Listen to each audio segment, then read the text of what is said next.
Welcome to Meet the Author, where you can join in on insightful conversations with best-selling and award-winning indie published authors. Your hosts today are Rob and Joan, who themselves are indie published authors, book publicists, and paranormal investigators with Tampa Bay Spirits, based in Tampa Bay, Florida. Thanks for dropping by. And now, on with the show. Hello, everybody. Having a little trouble on Facebook right now, so one of the Facebook streams. So we're going to go, okay, it's this one. It's Meet the Author Podcast. Okay, we're going to go off air for a minute and come back on. Oh, no, looks like it may be there now. All right. Okay, hopefully it's there. We'll see. We'll kind of take this slowly here right at this point. They've had some issues with StreamYard lately. So well, did that check just come up? Well, yeah, it was red and it came back up blue. So it when you looks clicked like on it, or no, I didn't click on it. Okay, all right. Okay, so let's go ahead and get started for everybody that's out there on YouTube and LinkedIn and the other two Facebooks. Okay. Want to remind everybody about the Voice of Indie podcast. Immediately following this show, the author tonight is Carlisle Toms, who's going to be on there. Your host, Beam Weeks, and Stephen Gary G's. Tune in stay and watch at the end of the show tonight. And there's a short commercial that tells you exactly how to get over to watch that or to listen to that and participate in that podcast. Episode Rewind this Saturday is Magnolia Bluff 2022 Part 2. Brickfield and Berkey, James Callan, and Richard Schwint. And we just lost a couple more Facebooks. Okay, so all right. We'll just click those guys off. And so if you're watching on Facebook, we might want you to go over to YouTube or LinkedIn to watch because they're not staying on. So. They're not going to hear that. At any rate, if you have trouble on Facebook, do that. Okay. Sorry about the problem, but it is a StreamYard problem. Next Wednesday is Michael Scott Clifton. He writes several genres. He writes fantasy, paranormal, sci-fi, adventure, romance, all in the same books, I think. He's on next Wednesday, March 1st at 7 o'clock right here. And you can listen anytime to the podcast on indiebooksource.com. Tomorrow night, we want you to join us for episode 2 of the Haunted Campfire Tales. That's February 23rd, 7:30 p.m. Eastern Time in the U.S. You can watch live on Facebook, the Tampa Bay Spirits group page. Hopefully you can watch on Facebook. Meet the Author page, and also on YouTube, Meet the Author podcast channels. Watch later at TampaBaySpirits1.com. Okay. It looks like Paul everybody's Hollis back says, again. hey, Rob and Joan made it. All right. There's Paul. been a problem with Facebook, and StreamYard just told us that. Yeah, it looks like Paul's on LinkedIn. I mean, Paul's on YouTube today. Yeah. And Zardoz is on LinkedIn, YouTube also. LinkedIn and YouTube are working fine. Yeah. Facebook is not. He says, we know that we've had, since we started the program, we've had 3 messages from StreamYard saying it's either a problem with Facebook or something. Yeah, it's like a bumpy road here tonight. Right. But hang on, we're going to get through Chrisman says, okay, now Facebook is working. Yeah, we can see that all 3 are working. So, then every once in a while they go off and they come back on. So it's like, yeah. We just want to say that if Facebook stops working, you can always hop in our YouTube channel. Exactly. It's working fine. And LinkedIn so far. And LinkedIn, yeah. Chester Swanson Chester. Sr., good evening from Texas. Good Welcome. Morning. From the great George state of Texas. Dismuke says, okay, I'm here. Had trouble getting in. Yep. Yeah, you may need to pop over to our YouTube channel of Facebook. Yeah, if you get bumped. Yeah.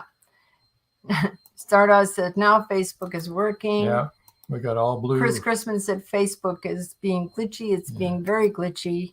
We have all green lights on there right now. And hello, Chris. Hello, Robin Jones. Hello.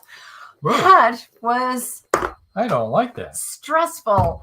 No. Let me just say, welcome. I usually say that right away. Tonight I didn't. Welcome to the show. I'm so glad whether you're watching us now tonight live or if you're listening or watching live another day. We're really glad that you're here and glad that you decided to join us in the audience. Yep. Sorry about all the trouble on Facebook, folks. It's not us. It's not us. It's Facebook. We got something in the mail today. Yes. Last week, if you remember, Jim Carlson was on and he wrote his first book. Was released Monday, I believe. Slays the Dragon. He sent us a copy. It's really awesome. Ooh, let me see. Where is it? There it is. There's the dragon. Anyway, it's a great little book. He sent it after the broadcast. He said, and as you all know, we're having our first great-grandchild in June. I may have mentioned it once or 500 times. And he said he wanted to send it for the new baby. Everybody should get a copy. Great-grandchild. Slays the Dragon. Okay. So Joe Conjal says, hi, Rob and Joan. I'm here. Hi, Joe. Chris Chrisman says, dragons. Yeah, it's a really well done. George Dismute says, George, pass the grits. I'm hungry. Dinner and a show, eating buttered grits. That's at the restaurant we go to, I get cheese grits. They got a pile of cheese on the top. Oh, it's just delicious. It's so fantastic. Healthy. Oh, it's great for you. Yeah, keeps you happy. Keeps you smiling. Not me. Well, George and I do. Joe Conjal. Did I say Joe Conjal's here? Joe Conjal said, hi, Rob and Joan. I'm here. Hi, Joe. Just making sure that you did. Well, that was really exciting, and I don't want to do that again. No. So maybe we should sally forth. We do have some news, though. You mentioned, and I don't know if anybody heard it, that tomorrow night we're going to have another campfire show. Haunted Campfire Tales. With our team. At 7:30. At 7:30, and it will be on, unfortunately, Facebook. 2 Facebooks and a YouTube. Three Facebooks and a YouTube. It'll be on Rob and Joan and on Meet the Author Podcast Facebook and the Tampa Bay Spirits Facebook, right? No, just Tampa Bay Spirits, Meet the Author page, and YouTube, Meet the Author Podcast channel. All right. So you can watch it there. But the really good news is we've talked with the station manager here, and it's going to be a regular podcast. He's picking up the podcast for us. So it'll be the last Thursday of every month. Tampa Bay Spirits will be putting on a podcast. So we're going to add 1, 2, 3 more outlets. Yeah, 3 more radio station outlets. It'll be going out live, and then it'll also be on the podcast. So, yeah. Chris Chrisman says, that's cool. We'll have a different theme for every show. This week, tomorrow night is about dreams. Premonition dreams. That predict the future. Yeah. And we might also do a little tutorial on how to use flashlights to contact spirits. And I know we've talked about it before, but this time we'll be able to literally show you how it works. Probably not be able to show you a spirit talking to us unless somebody shows up at our house unexpectedly. A guest appearance. A guest appearance by a dead someone.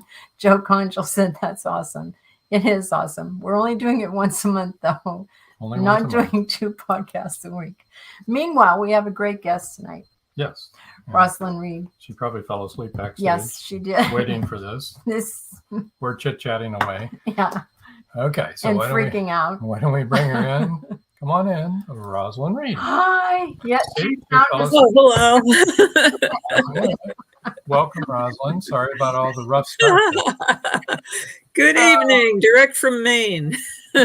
Yay. Joe Conchel said, please show us how to do shadow puppets with flashlights. Oh, right. I think we can do that. We can arrange Joe, that. if you don't know how to do that by now. We'll probably do something. That doesn't work too good. I got one here. My goodness. Oh, she's got her flashlight. It's not working there either. No. I think spirits would have a very difficult time using that particular flashlight. She comes prepared, though. That's true. Well, Always. That's always good amazing. to have a prop, right? Yeah. Oh my gosh. So, yeah. This is Can really you one of those tell? nights. Yeah, and can you tell that through us that we're watching all of our channels disappear? And The we're red like, light's going blink, blink, blink, blink, blink. Oh no! Whoa. What do we do? What do we do? Drop back 20 and punch. Woo. I feel really bad because I don't know as if Chester Swanson Sr. has ever listened in before, but he probably thinks, okay, these people are really Crazy? sad. Perhaps he's right. Yeah, sad show. Anyway. So don't go away, Chester. Yeah, hang in there. Hang in there. So you're going to ask. I was going to ask ROSLYN, why don't you tell us a little bit about yourself? Well, I started writing at 8 and I stopped writing at midnight. That's so bad. Ba-dum-bum. Oh my gosh. Yeah. This is when we need our little sound effects button. Yeah. Oh. That's very good. Thank you. I've been practicing it for years. It worked. Why don't we try this again? Why don't you tell us a little bit about yourself? Well, I really did start writing at 8. Oh, okay. But it was like, comics with stick figures and stuff. And then I started writing stories about horses and I would read them to my class. And then I took a hiatus for quite a long time, several decades while I was making a living. Oh, yeah. And then I picked it up again. After I moved to Maine, I never imagined I could write an entire book. And one morning I woke up and this book was writing itself in my head. Yes.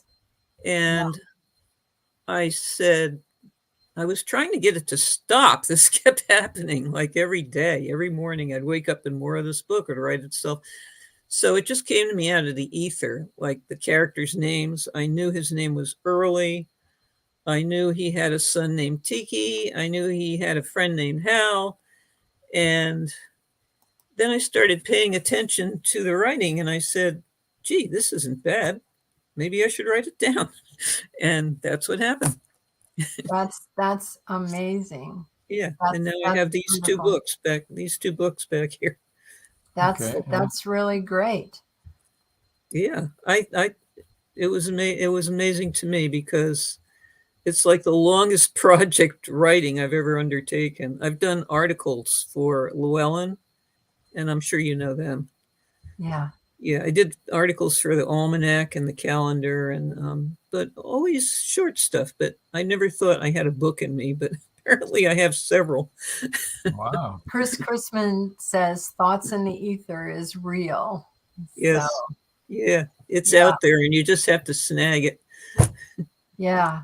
So which one was your first book? Oh, that was a scandal at CRYSTALLINE about a raku pottery artist who might be a murderer. Oh. What is raku pottery? It's a type of Japanese pottery where they do this. Oh. They do it in a pit. They dig a pit in the ground, and they put the pot in the pit, and they throw a bunch of stuff in there and set it on fire and seal up the pit. And then when the pot is finished cooking, they take it out and they dip it in water. And it is really beautiful. You should Google it. They've got some I will. gorgeous colors, gorgeous designs. So that's why the cover has the potter at a potter's Pottery, wheel. yeah, right. And the top of the cover is like orange, and then it fades to black down at the bottom. Just for those that are not watching this on video. So who is your protagonist? His name is James Early. He is a Black detective who lives in Maine, and he has a teenage son. He's about 13. His name is Tiki, who helps him, and his best friend is Hal, who's the Black police chief. So it's kind of the usual setup, I'm friends with the cops. They either hate the cops or they're friends with the cops. Yeah, pretty much, right? Yeah. Beam Week says, and welcome, Hi, Beam, to Beam. the audience. We already told people to tune in for your show right after ours. Yeah. I love it when a book writes itself in my head. That's when I begin to outline the story, which actually goes along with Joe Congel's question. Did you plot out the stories, or are you a pantser? So that's what Beams asked. When that happened, then did you do the outline and then fill it in, or no outline, just wing it? Oh, no, I'm totally a pantser. Those characters do whatever they want. And in fact, I didn't even use the scenes that were writing themselves in my head. I didn't use them in the book. Oh, that's interesting. Yeah, they were chapters 1 through 3. And I was sending out queries and stuff, and nobody liked it. And then I got rid of the first 3 chapters, and that's when it was published. Wow. Wow. So that's how it worked. But I saved them for later in case. Sorry? Is that what everybody should do throughout their first 3 chapters so they can get published? There you go. Is that like if you have to, you have to. I mean, formula? No. Sometimes it's a good idea to get rid of a lot of stuff, That's true. Yeah. But that's just the way it worked for me. I don't know why. It didn't happen that way with the second book. So did you use, though, the same characters and everything from what you were getting? Okay. Yeah, I even saved the first 3 chapters in case I could use them later. Yeah. Because that's what writers do. Yeah. Joe Congel said, how did you become interested in writing paranormal mysteries? Well, they're paranormal in the sense that there are tarot readings in them. So they're called paranormal by my publisher. It's not like Ghost Chasers or anything, except the second one has to do with a ghost. But that is why my publisher called them paranormal, because of the tarot readings. Okay. And paranormal is popular, so it was a good lean to it, right? Good instincts. Yeah. Okay. Joyce Shelton, New York said, I just figured that out in one of the books I finished. Get rid of the first few characters. Hi, Joy. Welcome. Welcome, Joy. Joy's going to be on the show tomorrow night. Yeah. On the premonition, the dreams. It'll be fun. Anyway. Sounds good. Yeah. Joy says, hi. Hello. Go ahead. I'm sorry. I think we should go ahead and take our first break. Already? Yeah, already. Yeah. We spent the first 5 minutes trying to get everybody on Facebook. We were going through the bumps in the road there. That's my fault. Facebook hates me.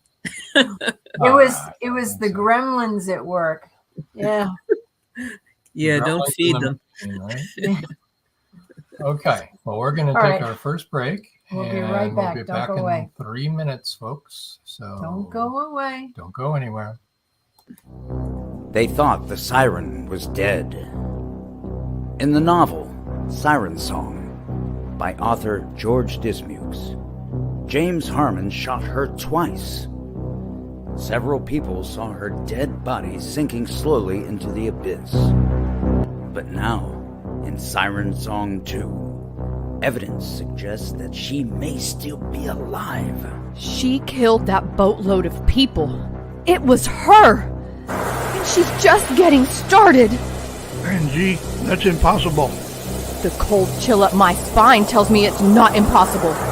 We've got to start all over again. And this time, do it right. Siren Song 2. The story continues. Available on Amazon, Barnes & Noble, and many other bookseller websites. Get your copy today.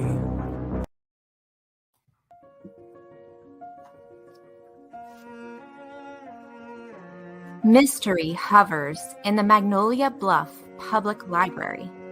It has nothing to do with the hundreds of suspense novels on its shelves. Caroline McCluskey is the librarian. She finds a crimson hat and a black and white poodle puppy. They belong to Esther Williams. Esther is missing. The police can't find her. Neither can the FBI. Esther's only hope is a ring of 3 women investigators who form the Round Table. The Round Table has already solved one mystery in town, but this time, a woman's life is at stake. The Doggone Diamond Dilemma is now available on Amazon.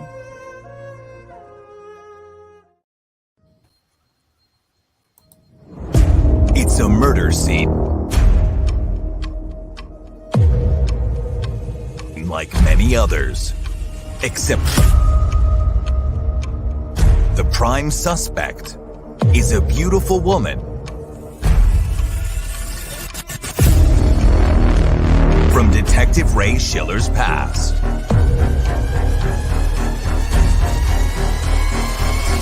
Ray is determined to help her, but at what cost? Targeting him for his interference, the killer threatens all Ray holds dear. He's given terms and a deadline he can't possibly meet. Run, Ray, run. Watch the past come back with a vengeance in Targeted. Don't miss a second. Order now. Welcome back. We are back. Lonnie. Oh, I love those. They're great. Yeah, they're all good books. Commercials, good books. Yeah. Hi, Lonnie Becca Becca Jones says, it's probably Becca, says hello. And Joe Conjul says, speaking of joy, I just finished The Bloody Shoe Affair. Really good read. Review will be up tomorrow. That's cool. And you can take that to the bank. Joe is very, very good at his reviews and getting them out there for people and reading. He reads like a... There's going to be a book giveaway, like a bookworm. So you can read ROSLYN's too. Yeah, there you go. Yeah, that'd be good. So would you... So the first book is A Scandal at CRYSTALLINE, and you told us a little bit about that. Your second book is Spiricom. The Spirit. Yeah. The Spiricom. Would you like to tell us a little bit about that? Yeah, this is right up your alley. Yeah, it is. It's about Dr. Spencer Pye, whose bride was killed on their wedding day in a limo crash on a rainy Maine night, and he's very disconcerted and depressed and all, and he's in a wheelchair, He's actually, the character's in a wheelchair. And he's very depressed until he finds plans on the internet to build Thomas Edison's machine called the Spiricom, which supposedly contacts the deceased. So he builds it, and he contacts his wife, and what he hears, he wasn't expecting, so he has to call early in to straighten this mess out. Okay, I get it now. Okay, so That's cool. yes. That's a cool cover. I'm So not very- gonna tell you what I think he discovers because I don't want to give away any spoilers, but that's a pretty good hook. Yeah. Yeah, that's good. And Would- it's won 3 awards so far. Good. Would you like to read part of Spiricom or part of A Scandal at Crystalline? Which? Yeah, I have an excerpt here from the Spiricom. Okay. Great. I'm going to try and distinguish between the characters. Obviously, I'm not going to sound like a 6'5" big guy, No. but we'll do what we can here. We'll use our imagination. He's across the hall. His office is across the hall from a woman who reads tarot cards, and her name's Amber. Who is this? Your detective? Yes, this Okay. is Early. Okay. And Early is across the hall from Amber, who reads tarot cards. And sometimes he goes over there to chat. Sometimes he consults her on a case. Every little bit helps. So, okay, so he's in her office right now, and they're reading the tarot cards. Early pulled out 3 cards and turned them face up. The first one depicted an armored skeleton riding a horse and bore the word death. He looked up at Amber. Is this clear enough? Seems rather obvious, which is one reason why I'm skeptical about tarot readings. Too obvious, she said. It may look clear to someone who can't read tarot, but the death card really means death. However, since we're asking to contact a dead person, I think it's a sign we can take this reading literally. Who's the chick on the next card? The High Priestess. She guards secrets, Amber said. I don't like the sound of that. Is she going to give any up? That's not her purpose. The major arcana represent forces not under our control. She and death are part of that. He placed his big hand next to the 3rd card. What about this troll sitting on his money?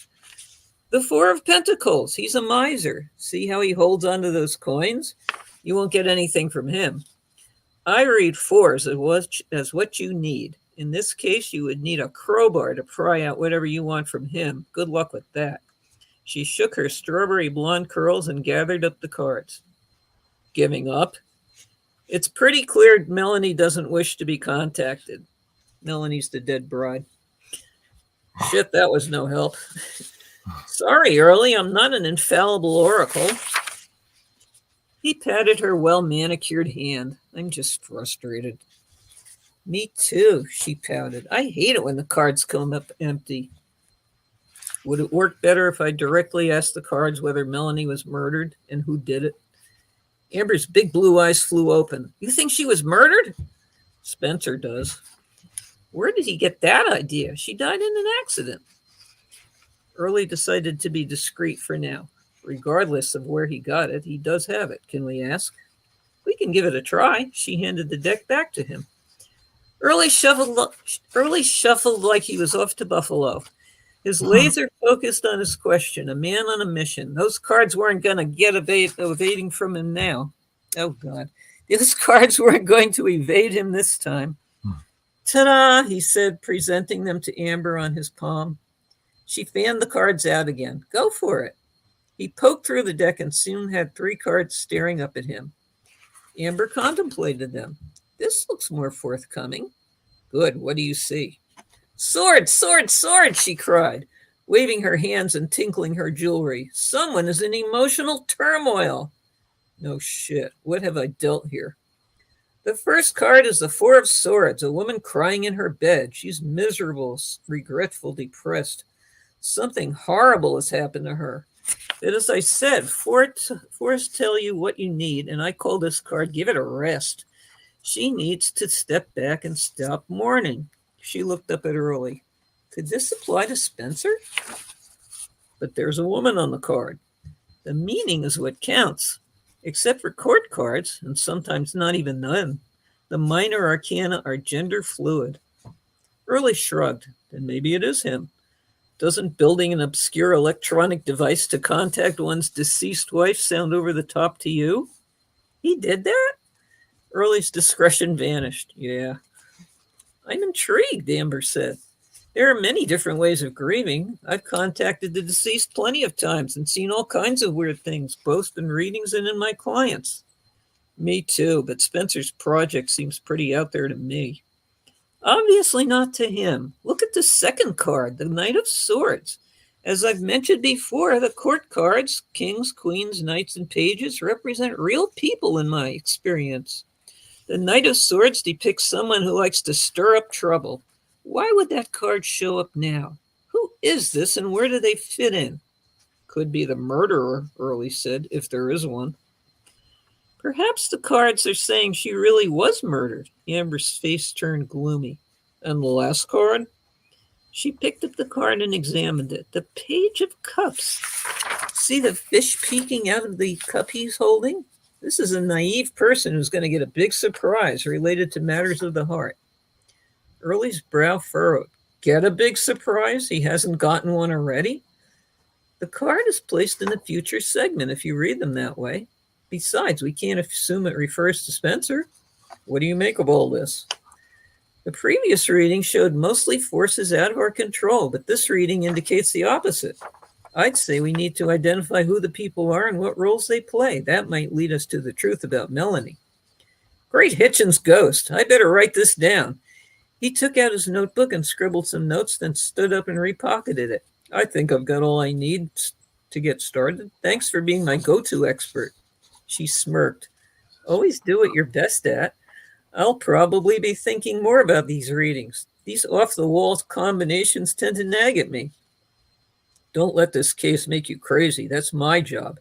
He grabbed the remains of his coffee and walked out the door, deep in thought about what the cards had and had not revealed. Interesting. That's really good. Yeah. Thank you. A really good blend of the paranormal and mystery. Yep. Makes you want to buy the book, huh? That's right. There you go. He's there. Oh, Paul Hollis says, I'm hooked. Also. Yeah. Yay. Because it also made it sound like, just from what they were saying with the tarot cards, is that there might be some romance too. Yeah. That somebody was going to be surprised, by. Right. Okay. What could be more romantic than a man chasing his dead bride? That is romantic. Then it's sad. Very sad. Chris Christmas says, I love a good tarot reading in a book. Uh-huh. There's 3 of them. 3 tarot readings in this book alone? Oh, in every book. There's 3 of them. There's 3 readings. Cool. Uh-huh. That's really interesting. So you must know something about tarot. Oh, yeah. I have about 6 different decks. Interesting. I have never been able to make heads nor tail of it. Yeah, it's complicated. I started in the 70s, so I've been doing it a long time. Yeah, it is complicated. The major arcana and the minor arcana, and I mean, I just got all confused. Chris Christman said, I use them in my books. Oh, really, Chris? I didn't know that. That's really awesome. I bet Orlando does. Yeah. Could be. Yeah. Yeah, there's a lot of good material in the tarot. I mean, T.S. Eliot used it. Yeah.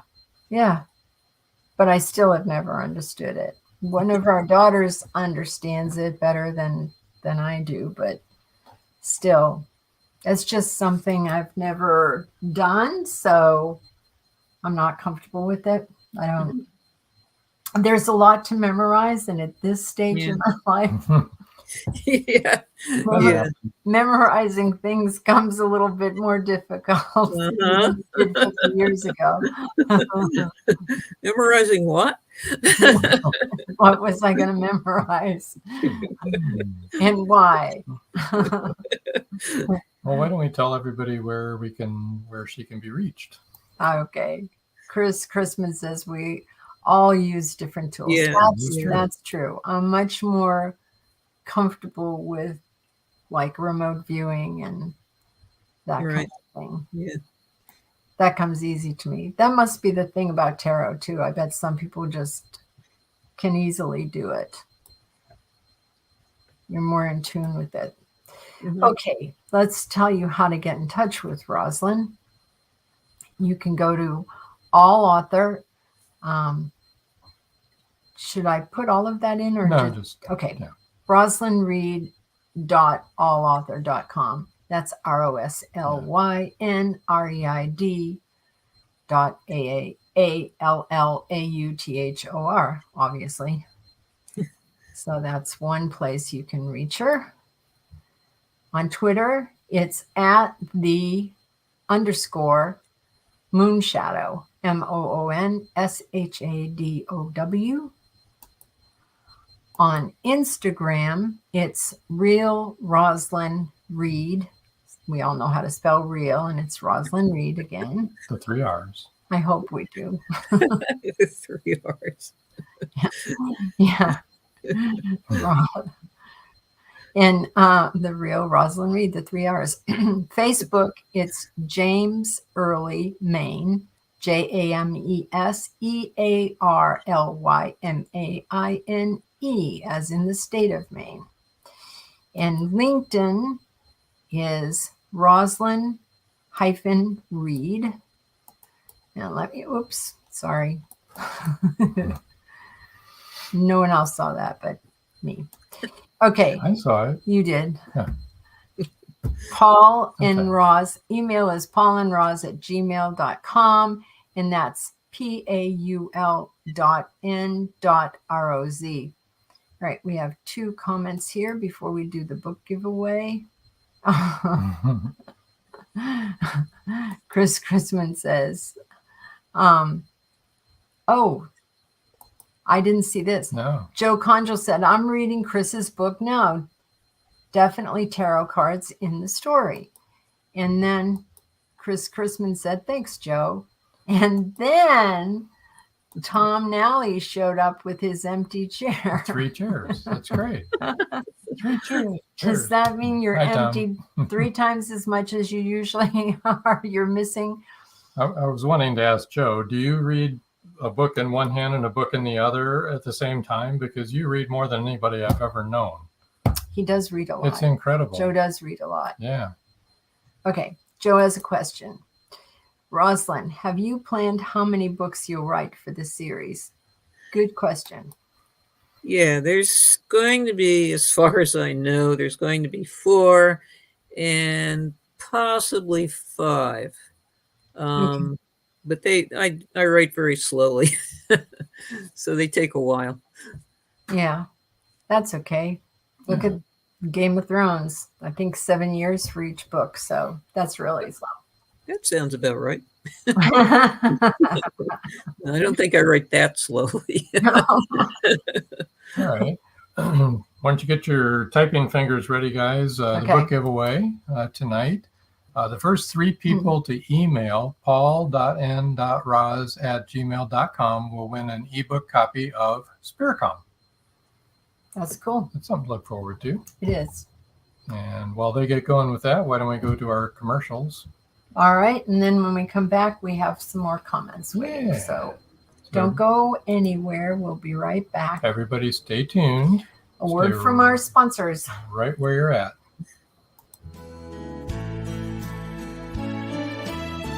People who like to read want to get their hands on books by Becca Jones. Becca Jones, the breakthrough author who tells it like it is. It takes courage to tell a story when it reveals dark secrets. Becca Jones delves deep into the hidden world of sexual abuse. She tells what happened and also tells how she survived. Meant to Be is much more than just entertaining. Meant to Be gives you a point of reference, hope to cling to, and becomes a guide for survival if you have suffered the same thing. Meant to Be, Becca Jones, a must-have. Meant to Be is available on Amazon, Barnes & Noble, and many other bookseller websites.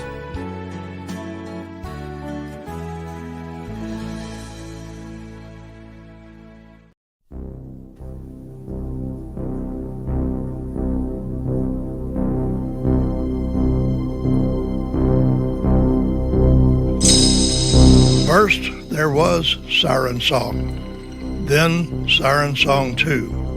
Now comes The Siren Hunter, a continuing saga about Angie Holland and her never-ending battle with the mythological denizens that are not even supposed to exist.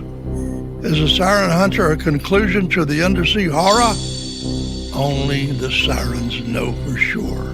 The Siren Hunter, now available on Amazon, Barnes & Noble, and many other bookseller websites. Or contact this podcast. The trilogy is complete.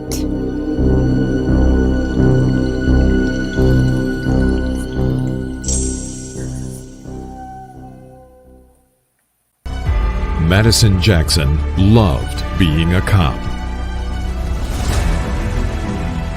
A young girl is raped and murdered near Burnett Reservoir. Madison vows to get justice for the child. Madison travels to the heart of Mexican cartel country. She is kidnapped, tortured. Will Madison ever make it home?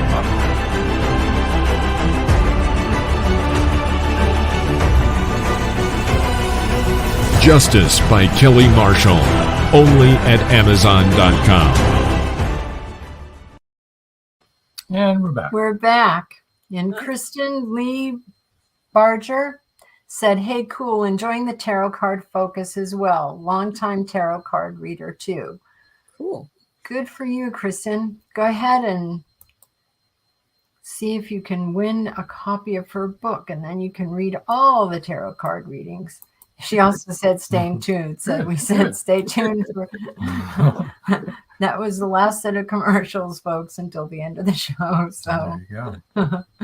Let me put up your email again one more time so people can see it. I know it's down here, but that's bigger print. So some of us that are visually handicapped.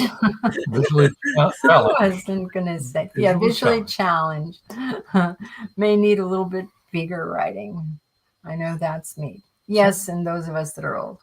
So how long have you lived up in Maine? Just over 13 years. 13 years. Okay. There's a lot of mystery writers up here. It's a mystery as to why they're living there, but it's beautiful there. It is to me. It is beautiful, especially the part of Maine that you're in. Yeah. Oh, Joy Shelton York said, I am fascinated by tarot cards, but they scare me. Yeah. Oh, why? You afraid of the future? Is it the future or the cards? I mean, I had a deck that nobody liked. They thought it was gruesome. I have a deck, and and I read, and it came with a book and everything, and I read the book, and it's just, I'm not afraid of them. It's just it confuses me. I said that already. Is that Kristen Lee Barringer said, is that the email I neglected to write down? Sorry. Multitasking and working. And she also says, I love Maine too. Okay. Joy says, yes, what they may say. Uh-huh. Well, I don't really tell people's future. I tell them the influences that are around them, and then they can decide what to do about that. Chris Chrisman said, I have several decks, but really only use my First Rider weight deck. Yeah, that's the go-to. Well, that's one of the more, that's a more popular one. Yes. That's one everybody learns on. And it's over 100 years old. So Wow. It's fairly easy to learn. Wow. That's really awesome. Yeah. Over 100 years old. They've been. But there are all kinds of variations of decks. There must be several hundred of them. There's like the Hobbit deck and stuff like that. Yeah. Yeah. I wonder if tarot cards have ever been used in like a trial, a murder trial or something, you know. That's a good thing. I've heard of lawsuits with psychics involved, but I don't think tarot cards were. But they're usually like, you know, fraud. This person promised that she would cast a spell and make me rich and that kind of stuff. And so you end up in court. You mean to help solve the crime? Yeah, to help solve the crime. He meant tarot cards. Psychics. That's interesting. The police use psychics to find bodies and stuff, you know. Mm-hmm. Yeah, that's interesting. Well, I know that there's a tarot card reader on our channel, on the radio station that we're on. And the girl who does it had never met me. I don't think even knew that we were on the same radio station. I just stopped in to watch her show, and she read my cards over the internet, which was interesting. And I have to tell you, she was dead bang on. She didn't tell my future or anything. She just said things about who I am and what my personality is like, and kind of like what my calling is. And she hit the nail on the head. It was kind of startling. I was like, oh, all right. And one of the things she said that I was something I had been having trouble committing to fully and doing that. You know what I mean? It was like something I knew that I should probably be doing, but I really didn't want to do it. Wasn't. Yeah. And then she said, and this is what you should be doing. And I was like, oh, okay. Yeah. Sometimes I give them advice as to what to do. I remember one time I did a spread that was, this person had walked out of the room, and I did this spread that was one of the worst spreads I had ever seen, and I freaked out. Wow. I am not proud of this, but she had walked out of the room, and I just gathered up the cards as fast as I could and shuffled them again and told her to ask a question that had nothing to do with her life or what was going on. And it turns out that about a week later, her husband flipped out and decided he was going to walk to Jerusalem, and he quit his job. And they had 2 kids, and he was the sole support. She had to go on welfare. So pretty much what I saw in that reading came true. He decided to walk to Jerusalem. Walk to Jerusalem. Did he make it? Did you ever find out? I don't think he ever got started. I mean, I don't think he got to the beach. To walk on water to. Right. I think that was the part of the deal. But it was like I was shocked. No I kidding, mean, that's something that you never want to happen. You know, if you have a really bad reading and you're a reader, you try to handle it. But I wasn't going to handle that. Sounds like he had a psychotic break. Yeah, he went nuts. Yeah, that's sad. Yeah. Well, that's why Joy said she's fascinated but scared. They scare her. She wouldn't want to. Yeah. Well, it's something nobody saw coming. Nobody figured he was going to do this. So how do you like being an author? Besides, we know you're a tarot card reader, but how do you like writing? Well, it's different. I mean, you've got to do a lot of publicity. Yeah. Nobody's ready for that. They think, if you write it, they will come. Right? We know better. You've got to do your own publicity, unless you're with Doubleday or Simon and Schuster or somebody. And even then, we've had authors on from big publishers, New York Times bestsellers, and they have to do publicity too. Yeah, Constantly. All the time. Yeah. Yeah, so you might as well self-publish because you're doing all the work already. Well, I think that the amount of money that they get paid by those publishers has something to do with why they go with them. Yeah, yeah. That and they get your books into the bookstores To the faster bookstores, and nationally, you know. So well, I did a direct mail campaign for that, and it worked pretty well for Scandal. And this was during COVID when they were like opening very limited, but it helped a lot. So for this, A Scandal at CRYSTALLINE, you did a direct mail. So explain to people what you mean by you did a direct mail campaign. Well, there's something called a sell sheet where you have the information about your book and blurbs and your bio and the picture of the cover and all the data on the book. And you send that. And I actually used snail mail because bookstores don't get that anymore. They probably get bombarded by email. That is really clever. Well, thank you. That's clever. So you mailed the information to the bookstores? Yes, I used the mailing list of Sisters in Crime, which is one of the mystery groups you can join. Mm-hmm. And I just sent the sell sheet out to all these bookstores. There were about 200 bookstores. And it worked pretty good. Did you send a copy of the book as well, or just the? No, I only gave a copy of the book to the local stores in Maine because I could go there. Yeah, there you go. Right.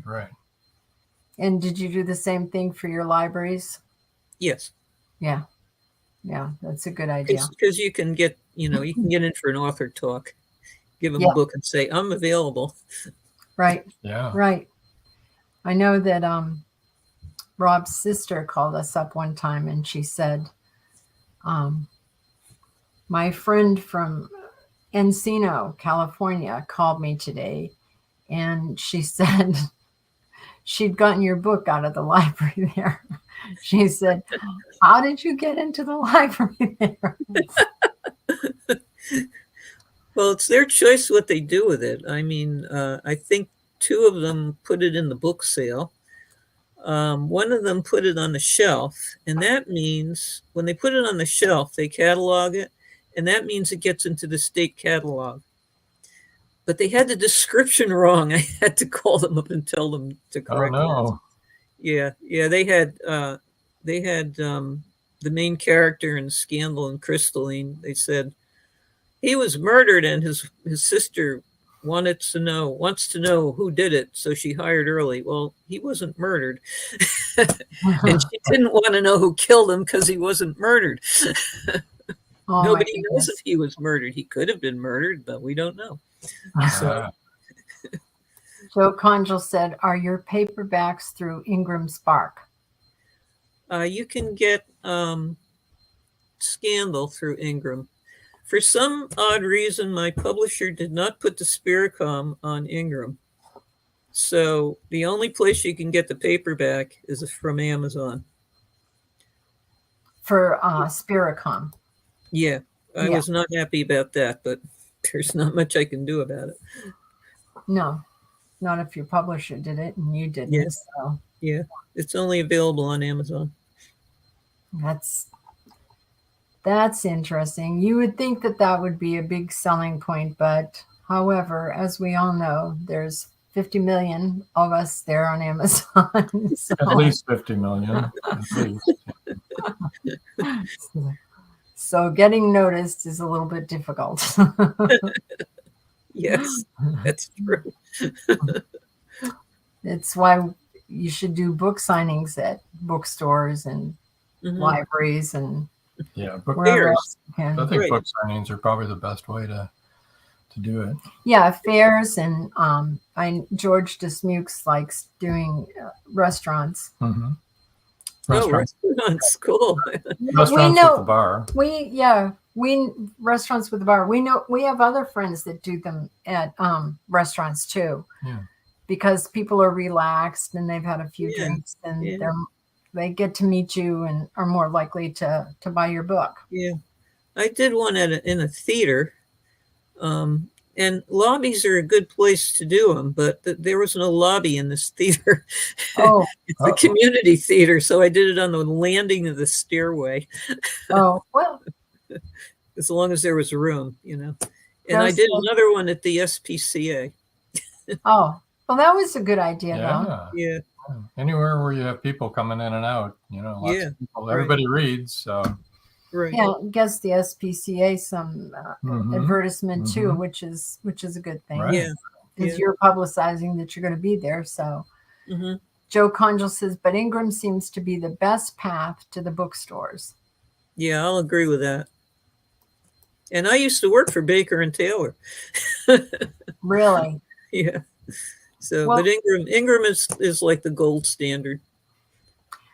Some bookstores too, even though they're part of, you know, of a national bookstore, they have autonomy with who they can put on their shelves. And Mhm. I know Target does. Their general store managers can request books to be put in there.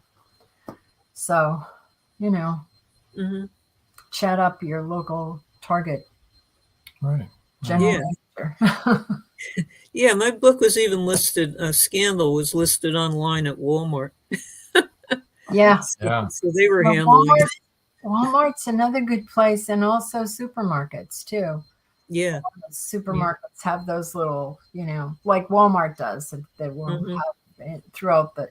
I mean, Walmart has an actual book section, but they also have those little end things that twirl around and you put books in there. Yeah. Yeah. So, do you have any advice for new authors? Stick with it. Be patient. Don't expect miracles. Yeah. Be prepared to work. Don't think you're going to sell 1 million copies in the first year. Yeah. It's really Yeah. exciting when you get your first copy of your first book, you know, in your Yeah. hands, you know, the physical copy. Yeah, it's a thrill just for that. I mean, never mind sales. Just to look at the book, it's like, oh, great. Yeah. And I remember I've got a lot of authors that I really enjoy reading, and one was Joe Conjal said, I think Walmart partners with Kobo. I think they do, Joe. I think that's right. Yeah, I think you're right. Ian McCaffrey was an author who wrote this series of book called The Dragon Riders of Pern. It was a science fiction fantasy series of books. And I always loved the blurb on the back of her book because it said, Ian McCaffrey lives in a castle in Ireland with her cats. Yeah. Yeah. And she's an American, but she went to Ireland because, you know, authors don't pay taxes in Ireland. Right. Right. So she was not only a good author, but she wasn't stupid. And I always thought, oh my gosh, that sounds so romantic, living in a castle and writing books. And but you know what? I'm not living in castle. I'm not living in Ireland. And I don't have any cats. Castles are cold and drafty and Yeah. And expensive. oh my gosh, yes, yes. And you know what? Anne McCaffrey's son used to rent an apartment in my house. No kidding. Well, he took over. He took over her Did books when she passed away. Then I think it might be her daughter, or it might be her granddaughter that's now writing the series. And now it's pretty good. That series is pretty good. Cool. That's so interesting, though. Yeah. I don't Small know world. I don't think she had more than one son, so that must have been the same son. But he did. Yeah. When she passed away, he started he took up the characters, the whole Yeah. Pern story. Have you read those books? No, I never read any of her books, but he used to talk about her. And funny thing was, he was like a Civil War reenactor, so he was into history. Oh yeah, yeah. Well, I really enjoyed those books. They were really, And she was ahead of her time in her thinking. And so I really enjoyed the way that she wrote her books. But there are a lot of authors I like, as I said. That's for sure. Well, it's been great having you on the show tonight. Yes. Thank you for having me. This was terrific. Yeah, it was fun. We're kind of running low on time now, so sorry about the bumpy sorry start. about the rough beginning there. Yeah, well, that's life. Just like writing. Joe Conjo said, "Great show as always. Thank you, Roslyn." Oh yeah, Joe, I'll see you later. And Chris Chrisman says, "Thanks for another great show." Thank you. Paul Hollis said, "Awesome show. Thanks, everyone." Thank you, everybody, for tuning in and listening. Thank you. All right, we're gonna move you over to the side there, and we'll see you. Yeah. Hold on. I should have told you to hold on. I'm sorry. You could have fastened your seatbelt. Joyce Shelton York said, "Another great show." Thank you, Joy. Okay, we want to make sure everybody tunes in tomorrow night for the Haunted Campfire Tales. That's Thursday the 23rd at 7:30 p.m. Facebook, Tampa Bay Spirits group page, Meet the Author page on Facebook as well, and YouTube, Meet the Author podcast channel. And for more information, you can get at tampabayspirits1.com, number 1.com. Kirsten Lee Barger said, "Thanks." Thanks you. Thanks for joining us. Thanks for joining us, Kirsten. I hope you pop in again. Yeah. Next week, it's Michael Scott Clifton. He writes fantasy, paranormal, sci-fi, adventure, and romance all in one. Wow. Well, mostly. He's got quite a few books. And that'll be Wednesday, March 1st. March 1st already. Yeah. And I think ROSLYNs are kind of that too. Yeah.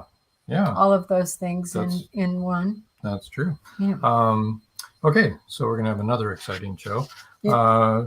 March coming up. Of course, Michael Scott Clifton on the 1st. On the 8th, Paul Rushworth Brown, Australian author. That's a pre-record on the 8th. And then on the 15th, we're going to have our 100th episode celebration. We're going to have 5 guests, 100 episodes. That's amazing. Anyway, Marjorie Deering, Tori Gates, Jamil Effend, Genaro Torres, and Doug Gardam are going to be our guests that evening. We're going to have lots of giveaways and stuff, so be sure to tune in. It's going to be fun. And all 5 of those authors were great when they were on the first time. And this will be great. And then on the 22nd, Joseph Caribas. And on the 29th, none other than Brakefield and Berkey will be back. Our friends Brakefield and Berkey. With their second Magnolia Bluff Chronicle book. Yeah, for sure. Okay. And their Enigma series continuing as well. Their Enigma series, which has never stopped yet. So make sure you tune in right after the show for the Voice of Indie podcast, Blog Talk Radio. And we're going to show you a little instruction thing on a commercial on how to get over to that right now as we sign out. And in the meantime, let's see, I guess, if I can find it. Okay. Until next time. That's all, folks. Good night.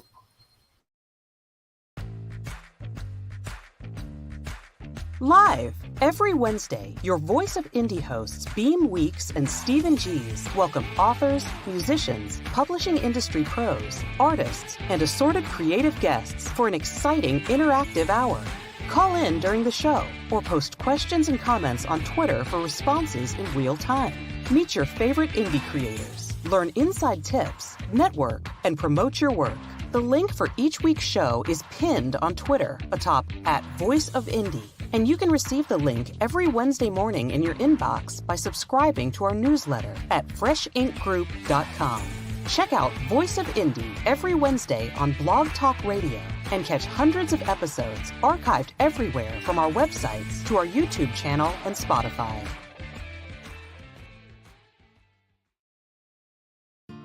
Thank you for joining us here on Meet the Author. Make sure you stay up to date with our show by clicking like, follow, and share. and you can find us on Spotify, iTunes, and more. See you next time on WL.